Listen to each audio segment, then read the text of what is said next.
সিনেমার বেশিরভাগ প্রচার আমি আপনাকে দেখেছি, মানে আমরা দেখেছি আপনাকে। এটা কি শাকিব খানকে নিয়ে সিনেমা বানাবেন এই জন্য? না না না, একদমই ওই রকম কোনো পরিকল্পনা থেকে না। মামুন ভাই আমার খুব কাছের ভাই, বন্ধু।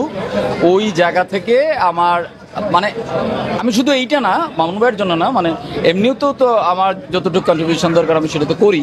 তো মামুন ভাইয়ের ক্ষেত্রে হয়তো একটু বেশি, কারণ হচ্ছে যে আমার ছবি চক্কর আসতেছে, নেক্সট কোনো একটা ফেস্টিভ্যালে আসবে, তো এইটার ডিস্ট্রিবিউটর মামুন ভাই। সো তার সাথে আমার সম্পর্কটা অনেক এই ব্যবসায়িক কাজেই হয়তো একটু বেশি ডিপ, এই কারণেই হয়তো হবে। ভাই আপনার সিনেমাটা কি এই বছর আসবে কিনা কোনো ফেস্টিভ্যালে? এই বছর তো কোনো ফেস্টিভ্যাল নাই, সো বড় ফেস্টিভ্যাল তো নাই। আপনি নিজে একজন নির্মাতা, আপনিও সিনেমা নির্মাণ করেছেন। হ্যাঁ হ্যাঁ, এই যেমন দরদ ফেস্টিভ্যাল ছাড়াই এবারে রিলিজ হলো। দরদ কিন্তু এবার প্রথম কোনো সিনেমা সাকিব খানের 5 বছর পরে ফেস্টিভ্যাল ছাড়া রিলিজ হলো। সবাই কেন ফেস্টিভ্যালেই শুধুমাত্র সিনেমা রিলিজ দিতে চায়? এইটা একটা ভালো প্রশ্ন করছেন যে কেন ফেস্টিভ্যাল ছাড়া রিলিজ দিতে চায় না, এবং মামুন ভাই সেই চ্যালেঞ্জটা নিছেন, এবং আমার মনে হয় যে গত 3-4 দিনে এটা সাকসেস সেইটা। এখন কেন দিতে চায় না সেটা আমি জানি না। যেমন আমার প্ল্যান, আমারটা আমি বলতে পারি যে আমি একটা ফেস্টিভ্যালে দিব।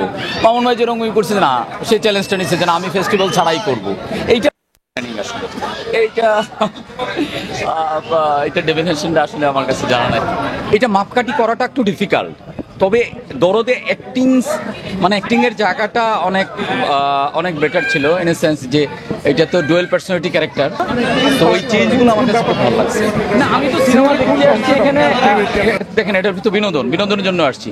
সো আমি ক্রিটিক হিসাবে সিনেমা দেখি নাই যে কোনটা ভালো লাগছে কোনটা খারাপ লাগছে, ওইটা আমি ওইভাবে দেখি নাই। আমার কাছে পুরোটাই ভালো লাগছে, কারণ আমি ওই ক্রিটিসিজমের জায়গা থেকে দেখি নাই।